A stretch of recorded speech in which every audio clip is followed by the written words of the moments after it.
We, in the midst of the laughs, attempted to look at the 7th century last time as a turning point in the history of the period that we're dealing with.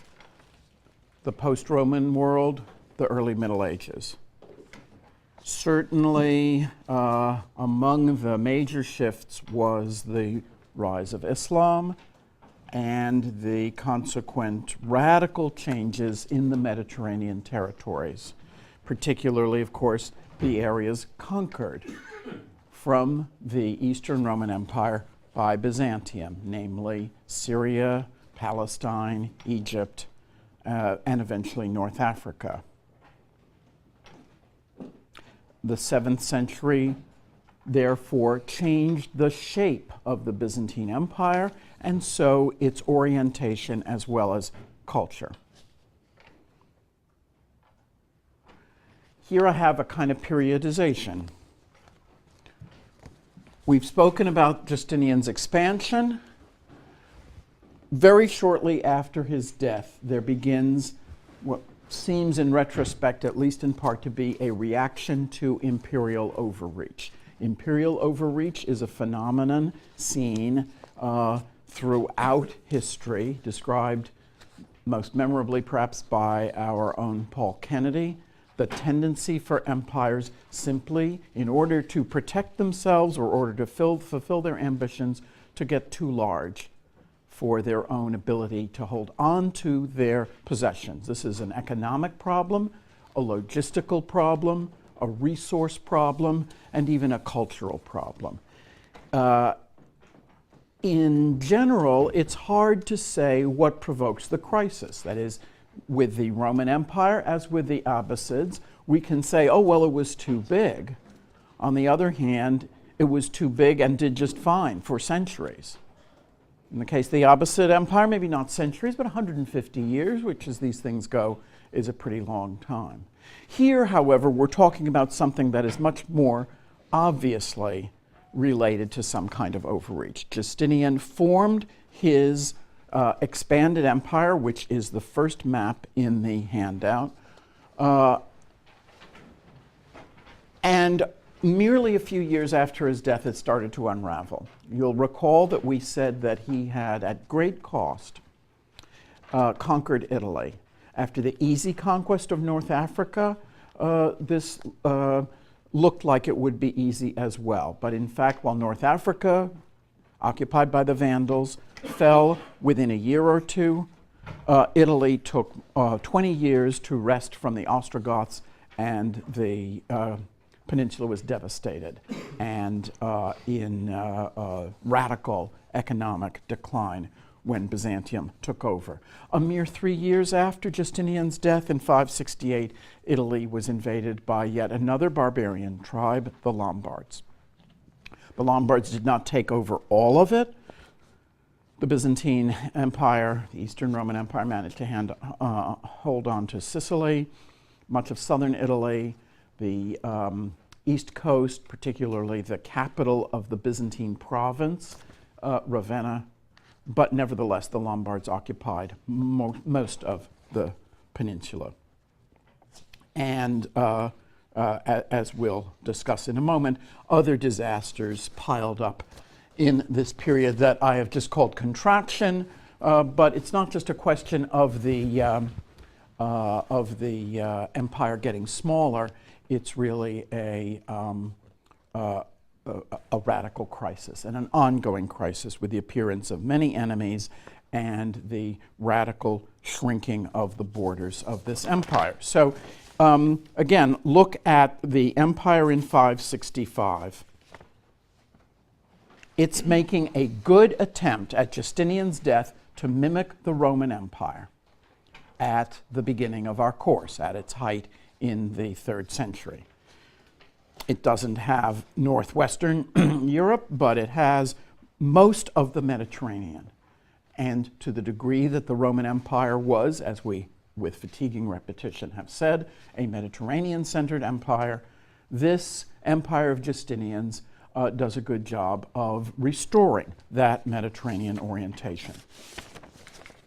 If you look at the second map, during this period of what the author of this book that I took the map from Haldon, Haldon, calls the process of devastation. You can see how much has been lost. The empire at this point consists mostly of Anatolia, a little bit of Italy, a few islands. Even the Balkans is mostly occupied by Slavs and Bulgars.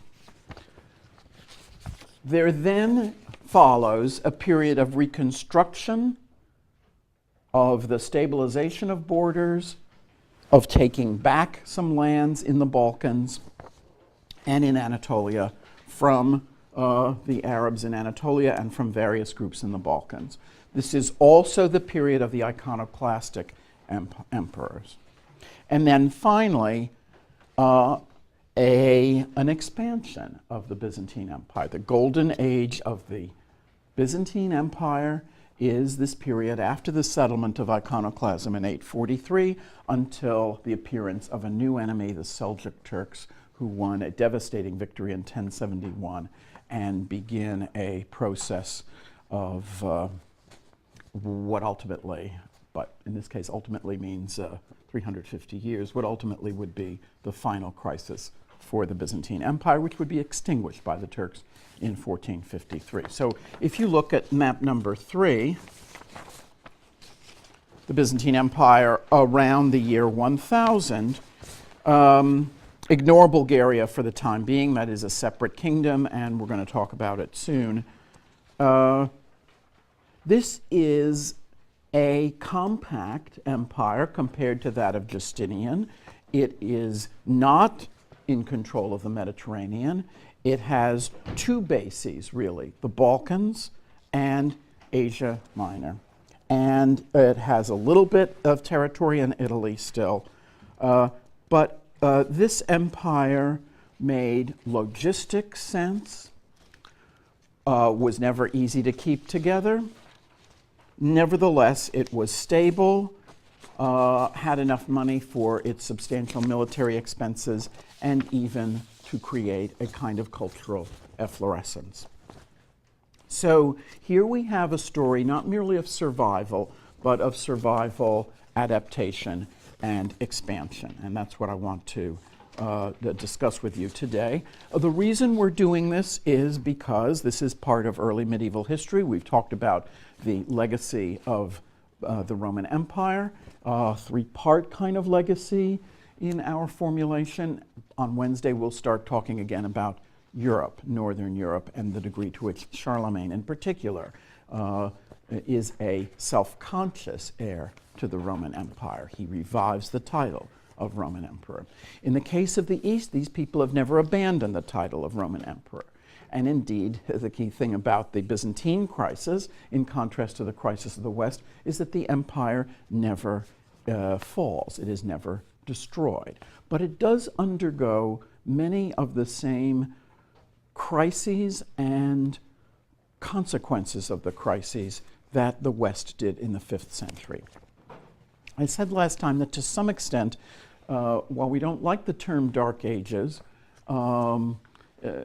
certainly after the collapse of the Western Roman Empire in the 5th century, Europe enters into a period of radical material simplification. That is to say, it is more rural, there's less commerce, it is politically more decentralized, it is militarized,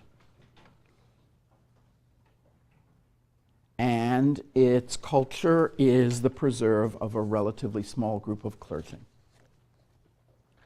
A lot of the same things happen in the Byzantine Empire in the 7th and 8th centuries.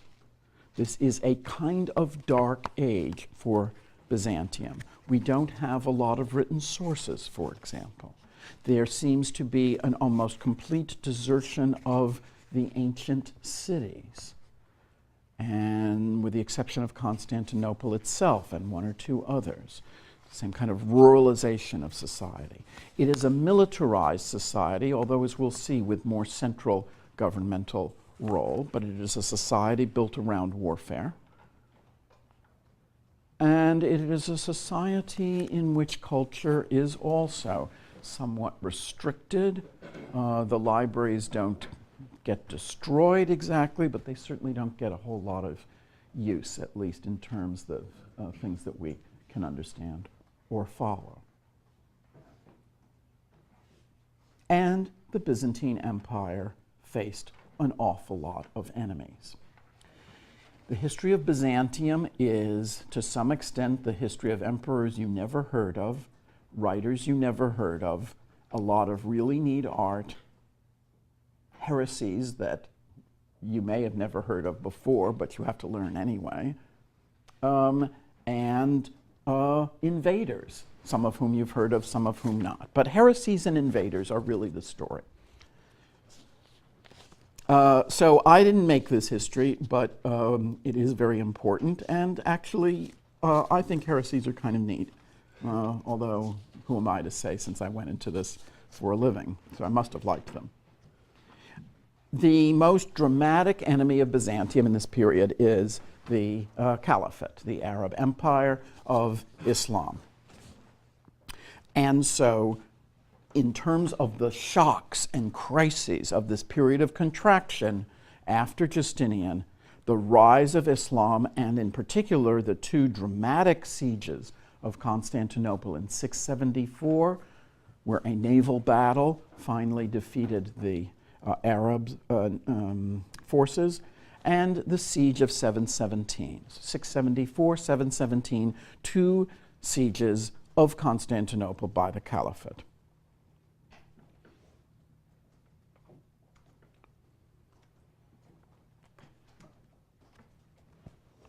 So, what was the problem of imperial overreach? Just to take this back to its origins.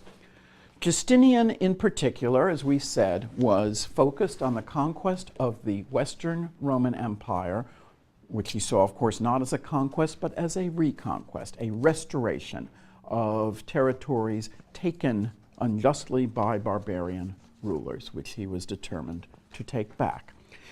He already had one enemy, however, and that was Persia on the Eastern Front. This is nothing new.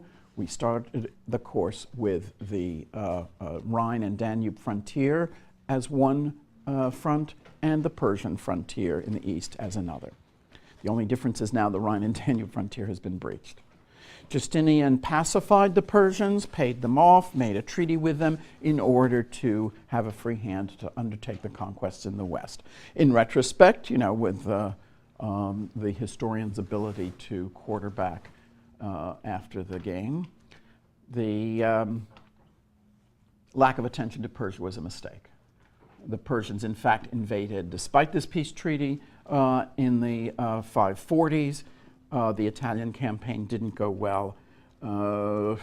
Things were patched up. Justinian died in peace, but his empire was quite fragile. In addition to everything else, there's a plague in 541, 542 that kills a very large proportion of the population. And as I said, after Justinian's death in 568, the Lombards invade Italy. And beginning just a few years later, in the 570s, we start to have another force that's a little more difficult to describe, just in the manner of the convenient term Lombards. I mean, we don't really know what Lombards means. We don't really know who these people are. I mean, we know a little bit about them, but you know, it's a pseudo-ethnic name. We don't really know how people identified themselves, but it becomes even more confusing with the groups that invaded the Balkans. The conventional way of describing these is that the leaders were a group called the Avars, and their subordinates, their sort of caste of thousands, their slave armies, whatever you want to call them, were Slavs. The Avars are a Turkic or Mongol people. The Slavs are Indo-European Slavs. This is, to some extent, how the Slavs get into the Balkans. How this worked, relations between the Slavs and the Avars is not completely clear. but we certainly know that they took over much of the Balkans, including Greece. Greece, in this case, has to be considered part of the Balkans. So the southeastern corner of Europe, modern Greece, Bulgaria, European Turkey, Albania, Croatia, Serbia, Kosovo, Bosnia, Herzegovina, all of these countries are a heartland of the Byzantine Empire in its post-Justinianic form, but now invaded by Avars and Slavs, beginning in 570. The Emperor Maurice was murdered by his troops in 602, campaigning in the Balkans against the Avars and the Slavs. He was succeeded by a cruel but hapless general named Phocas, whose disastrous rule as emperor involved not only the uprising or invasion of Avars and Slavs in the Balkans, but a Persian invasion in the east. Phocas was overthrown in 610. The Persians, Avars, and Slavs allied against Constantinople, and in 626 the city was besieged from both sides. The Persians camped out across the Bosphorus in the end of Asiatic Turkey, and the Avars and the Slavs camped out outside the great Theodosian walls of the city that were on its land side, its western side. The fact that the city managed to overcome this was attributed to various miracles of saints, and particularly the protection of the Virgin Mary. And it's very important in terms of the later history of iconoclasm to point out that they had icons and all sorts of wonder-working portrayals of powerful saints on the walls in order to protect the city. And it worked, or at least certainly it looked like it worked. The invasions were foiled. How did the Byzantine Empire fight? How did it manage to withstand these invasions? Very briefly, one factor is the strategic position of Constantinople, a city extremely difficult to take by force. Indeed, it would not be taken by a flat-out assault until 1204, when Western Crusaders, an alliance of the Venetians and the Franks, as they're called, basically various Western European groups, took Constantinople. How they took Constantinople, why they didn't go to Jerusalem, which was the original plan, how they took a Christian city instead of the Muslim-held city of Jerusalem, is a topic for the next semester. But that is the first time that the walls were breached by force. There are various successful sneak attacks. So, for example, in our period, the Emperor Justinian II had been deposed and had his nose and tongue slit. This form of mutilation was to prevent him from coming back again. It was considered more humane to mutilate someone than to kill them, but the mutilation was considered to be disabling. You can't have an emperor with whose nose is basically gone. But they were wrong about him. In fact, he came back with a force of people from, if you look at that third map, Cherson, the Crimean Peninsula that's sticking out into the Black Sea. They besieged the city, and he and some followers snuck in at a point where the aqueduct, one of the aqueducts met the wall. There was a little sort of space to sneak in, and they managed to, by a surprise attack and by acclamation of the noseless Emperor Justinian, win the city for themselves. So this is an example of a successful siege, but not a flat-out, open assault. Justinian had a reign of terror for another 6 or 7 years. After 705, the date of the siege, he was a very angry man, and he got his revenge on as many people as possible, including people who had nothing to do with his mutilation, and he was eventually killed. An awful lot of these emperors died violent deaths. They're tough guys, but it's a fairly tough time. So, Persian Avar Slav siege of 626, the seeming victory of Heraclius over these forces, and then its virtual undoing by the Islamic conquests of much of the Byzantine Empire. Remember the conquest of Syria in the 630s, the capitulation of Alexandria in 642. We looked at all of these from the Muslim side very recently. Meanwhile, while Byzantium was busy losing much of its empire in the east, the Slavs were permanently settling in the Balkans and in Greece, and they were now joined by another invading people, the Bulgars. The Bulgars, that is the people who live in Bulgaria now, are a Slavic people, but the original Bulgars were a more Turkic people who formed a kind of what was called Khanate, that is a state ruled by a military leader, a Khan. But here again, who are the Bulgars ethnically? How many of them have Slavic followers? It's both very controversial, that is, the Bulgars hate the notion, the modern Bulgarians hate the notion of being thought of as ancestrally Turks, so what I'm saying is heresy in some quarters.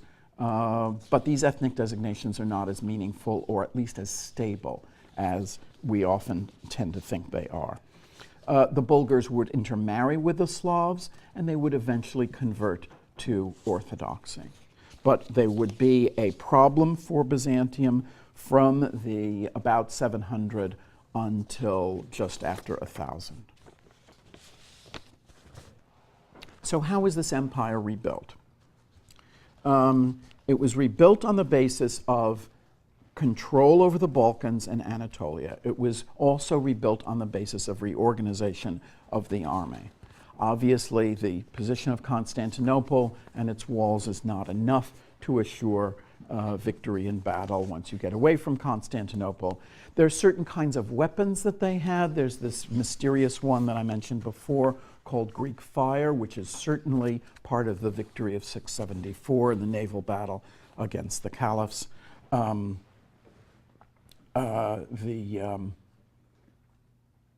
It's a projectile burning, some sort of burning substance that explodes on impact and is useful to burn ships. But the army is reorganized, and this is one of the key aspects of this period of contraction and of reconstruction, of crisis and of recovery. And we'll come to that in a moment. During this era of crisis, it should not be thought that they didn't have time for religious controversies. In the 7th century, the big controversies continued to be those related to the natures of Christ, even though the territories that were Monophysite had been taken by Islam, or at least the most Monophysite territories. There still are controversies trying to compromise this question of, does Christ have one or two natures? How, if he has two natures, are these two related? Rather than saying he has two natures, the emperors proposed two possible solutions. Christ is both God and human, but he's got one energy, monoenergism. Or maybe he's both God and man, but he's got one will. Monothelitism.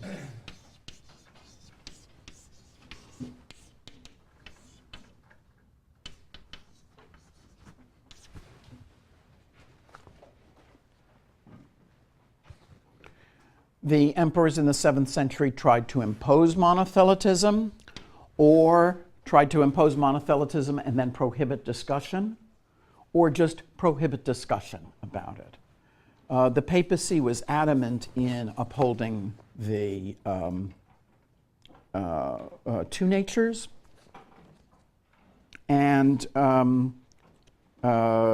two natures, one person, and this eventually won. But a huge amount of energy was expended in this controversy, and in the 8th and early 9th centuries, we then have iconoclasm, which, as we've spoken about, is the prohibition on the worship of icons. Icons, again, are a form of religious art that remains characteristic of the Eastern Church. And the difference between icons and other forms of religious art is that they're portable. You can carry them around. And they are non-narrative. They don't tell a story. So an icon doesn't have, a depiction of the Annunciation or a depiction of events. They don't come in series showing, for example, the life of a saint or the life of the Virgin. They are a single depiction. The iconoclasts were worried about this as a form of idolatry. We're not sure where this concern came from. There is no evidence that it comes directly as a reaction to Islamic or Jewish criticism, although, of course, Islam and Judaism patrol the frontier against idol worship or image worship much more severely than does Christianity. It does seem to be a reaction to the crisis. It does seem to be part of an effort to remake Byzantium into what I guess now would be called a leaner, more adroit, responsive, or that obnoxious business word now, robust. A robust response to the crisis imposed by Islam. Certainly it has something to do with that. But what it really shows us is the role of the emperor in religion. The role of the secular ruler in the West is not as extensive, even as we will see soon under Charlemagne. Remember Clotaire and his attempts to dictate religious doctrine to Gregory of Tours, who, scared though he is of Clotaire, basically laughs at him? That shows a ruler who does not really have control, at least over the doctrine of his church, even if he's got a lot of control over the wealth of the church. The Western tradition would tend to separate out ruler of the state and ruler of doctrine. The East, less so. This is partly just the way the Patriarch of Constantinople is situated. He's right next to the palace of the emperor, and so can be intimidated by the emperor. It is in the tradition of the Orthodox Church that there is less resistance to state authority on the part of the church, more collaboration with state authority, and less controversy. I mean, this is the way it's normally taught, is that the emperor functions kind of like the Pope in the West. The emperor defines doctrine. But actually, however much deference is paid to the emperor, and however much the emperor tries to define doctrine, the real story, certainly for our period, is of the lack of success of the emperors. The emperors constantly come down on the wrong side, or come up with compromises or doctrines that don't work.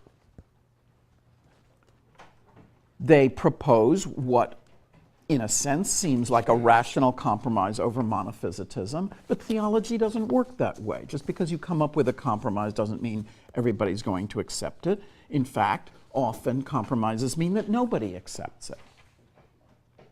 It's not, like a negotiation over, political trade-offs. This is a theological truth. So the emperors then create their own theological position. Iconoclasm is very much an imperial demand. And for a time, they succeed in imposing it. They succeed in imposing it for 120 years, off and on, Sometimes there'll be an emperor who is a moderate iconoclast, but lets the icons come back. Sometimes there's an emperor who's a moderate iconodual or iconophile. But the emperors, even in the East, even where the emperor is so heavily involved in religion, have limitations on their ability to define doctrine. Nevertheless, clearly, they are the leaders of a besieged people who sees itself both as Christians against pagans or Muslims, or at least infidels, and as a as a religious people and as a secular population.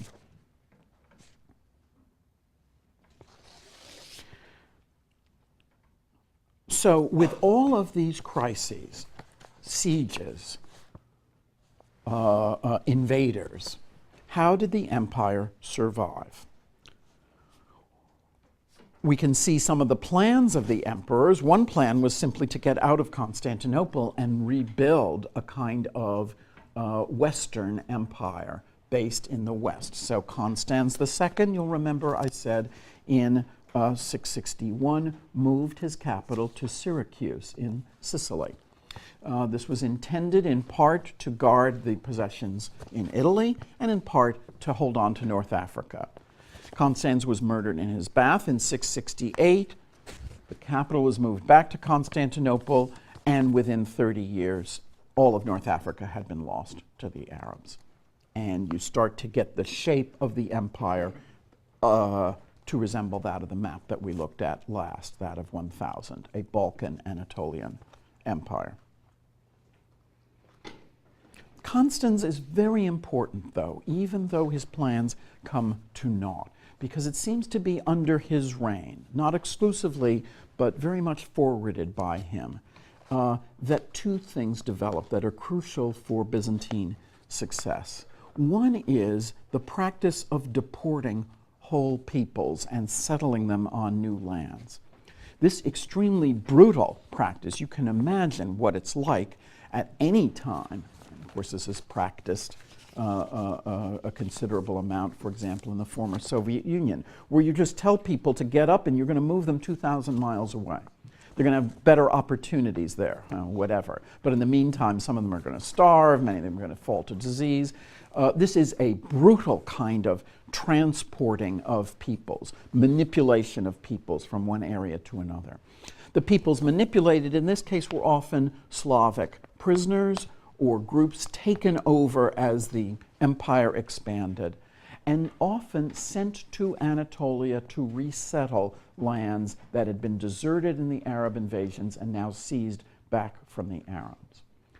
This policy, against what one might expect, actually seems to work to the extent that it does increase the population of these key frontier regions in the east with militarized forces transported from the Balkans. Related to this is the organization of the army by locality instead of as a mobile and very large force. And this is related to the problems of paying the army. As far back as the beginning of the course, we said that a lot of imperial policy, just as that is true of the state today, is dictated by the need to pay for troops. The most expensive thing that most states, including the United States, does is maintain an army and use it. For a number of reasons, this is just a very, very expensive thing and clearly a necessary thing, something that is not easy to dispense with. Diocletian's reforms, indeed the whole restructuring of the empire in the late 3rd century and early 4th century was oriented around increasing the size of the army, basically doubling it, and figuring out a tax regime to pay for it. This no longer works in the post-Justinianic world, in the crucial era here and beyond, because the state does not have enough money to pay these. It does not have a tax base. It cannot raise the money for a large army to operate in the Balkans and to oppose the Arabs without the tax revenues from its richest province, Egypt, and from other very wealthy and important provinces such as Syria. How then is it going to have an army at all? To some extent, it is going to do this by creating local armies paid for not so much by money as by kind, that is to say, grain, leather, weapons, and things manufactured locally, harvested locally, and that stay locally. This is the so-called theme system. And Wickham doesn't talk too much about it because historians are in the process of drawing back from this. This is one of those frustrating things about progress in history. A lot of progress in history is the dismantling of convenient kinds of formula. So when I started teaching this, the themes were everything. I would have spent 60% of this lecture talking about the theme situation and how it saved the Byzantine Empire.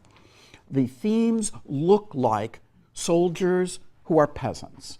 In other words, to some extent, the deal that's offered to these troops is we will give you land and we will allow you to keep most of what you produce rather than paying it as tribute to a landlord, but you've got to be willing to fight for it. You've got to owe military service. You've got to be ready for military service. And indeed, the land was often in places that were dangerous, places that were liable to invasion. This is to some extent true, but it's a little less of a kind of Homestead Act deal. If you look at map number 3, year 1000, see the things that are in italic capitals like Opsikion, Armeniakon, Anatolikon. These are themes. They are large agglomerations of provinces. They are what might be called military provinces. And as such, they combine civilian and military rule. The empire is now divided into military provinces. Nothing terribly new about that, even though the shape and the size is different. What's new is that rather than the revenue being raised in cash from taxes paid all over the empire and then transported to Constantinople and then dispersed to mercenaries or to standing armies, the money that's raised in the Opsikion tends to stay in the Opsikion. These provinces tend to be responsible for their soldiers and for paying their soldiers. The state is very heavily involved. This is not a militia in the sense of, a bunch of trusty guys getting their muskets or whatever they used off the wall. This is not, Paul Revere or something like that. But it is an army that is closer to the population, and in which the male population is largely involved in the military forces. Another word that I don't particularly care for in its modern use, stakeholder. They're stakeholders in the sense that it makes a big difference to them. They're not just civilians in this case. This is then a militarization of society. It is a new way of paying for things in an economy that is less productive of revenues, at least of taxable revenues. And it is, above all, whatever its exact nature, an innovation that works. The basis for this expansion that takes place after 843, and indeed for the stabilization of the frontiers that precedes it, is a reorganization of the army, the theme system, a reorganization of revenues, and a kind of strategic plan to define the Byzantine Empire in a way that is ultimately feasible and defensible. From 717 to 843, the empire recovers slowly. We choose 843 because that's the end of the iconoclast controversy. The empire continued to have to fight on both fronts against the Arabs and the Bulgars, but it had a viable state, a viable military structure, and some capable emperors. After 843, we see a real rebirth and expansion. From 843 to 1000, the empire grew by about 1/3.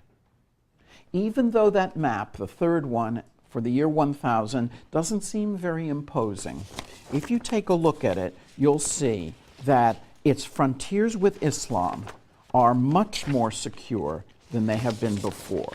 The empire extends eastward as far as Armenia, for a long time a frontier province, and it is on the borders of Syria. It has the great city of Antioch again. It has all of Anatolia. It has the islands of Cyprus and Crete, which had been occupied by Islamic forces for years. It has control over all of modern Greece and has held on to some possessions in Italy. This is an era of great splendor, ceremony, the restoration of education and of learning. The Bulgars will be defeated definitively by 1019. Constantinople would be besieged by them twice. Can't have a century without a couple of sieges of Constantinople.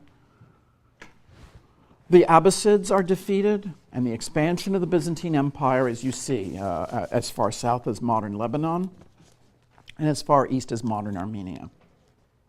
Well, historic Armenia.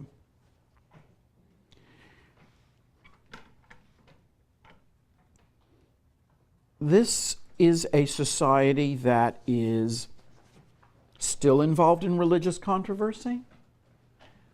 This is the in the 9th century with the Carolingians. There would be a controversy over the Holy Ghost in relation to the Son and the Father, the so-called Filioque controversy. But it is a world of great energy, artistic, cultural, and actually religious.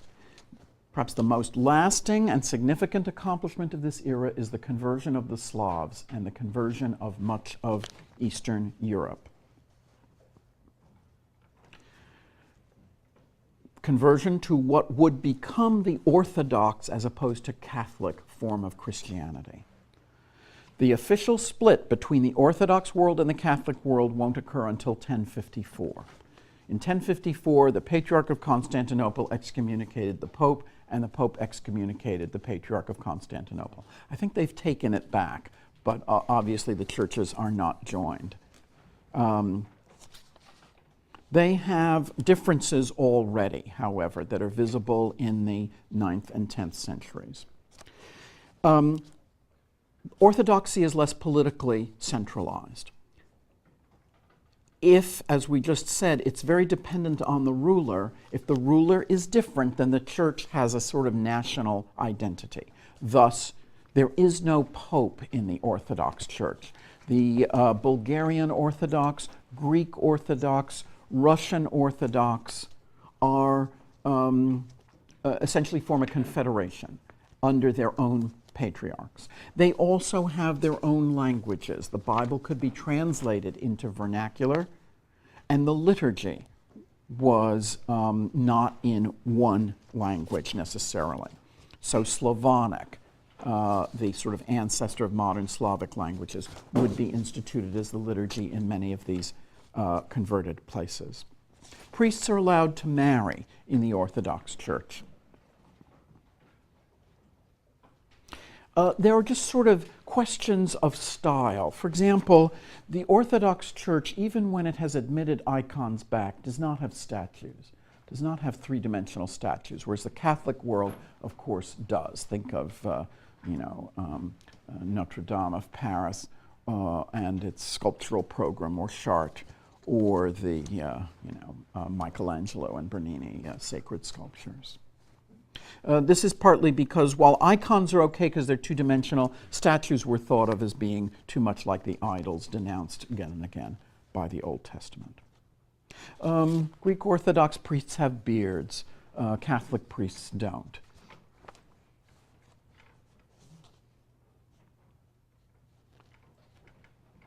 There are different styles of worship. In Orthodox churches, you stand. There aren't seats.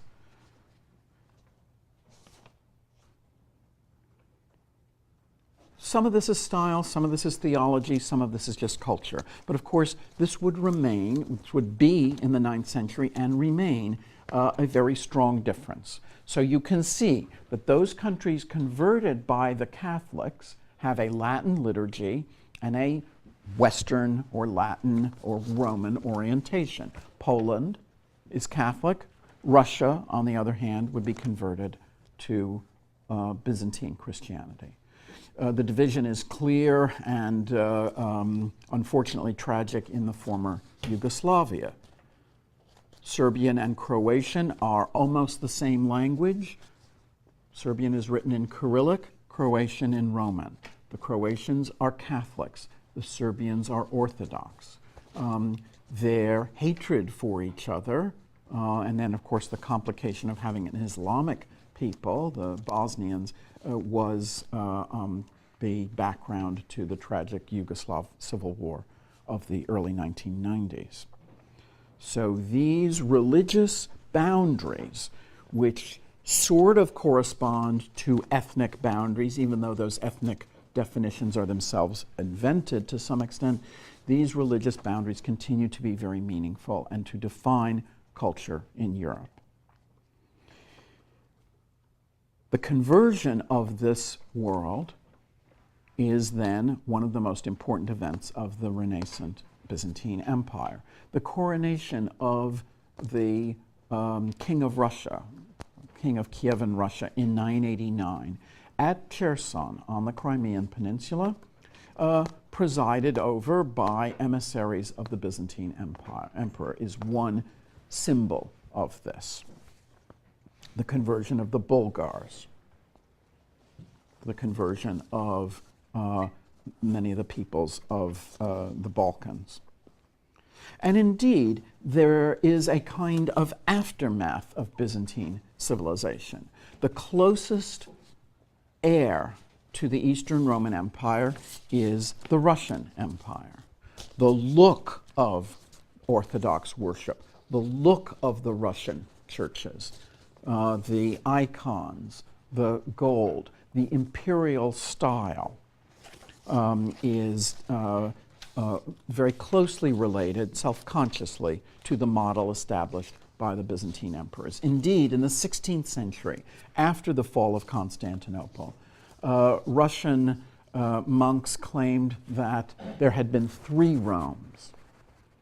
The Rome of the West, the original one, had fallen in the 5th century. The great Eastern Rome, that of Constantinople, had fallen in the 15th, and the 3rd Rome was Moscow. I don't think that outside of the Russian orbit, most people think of Moscow as the 3rd Rome for a number of reasons, whatever its power and its own form of splendor. But the degree to which Russia in its history is the heir to the world that we have briefly described cannot be denied, even if to some extent it is a self-formed or self-conscious manifestation. Moving from Byzantium, on Wednesday we will come back to friendly old Francia and discuss the rise and efflorescence of the Carolingians. Thanks.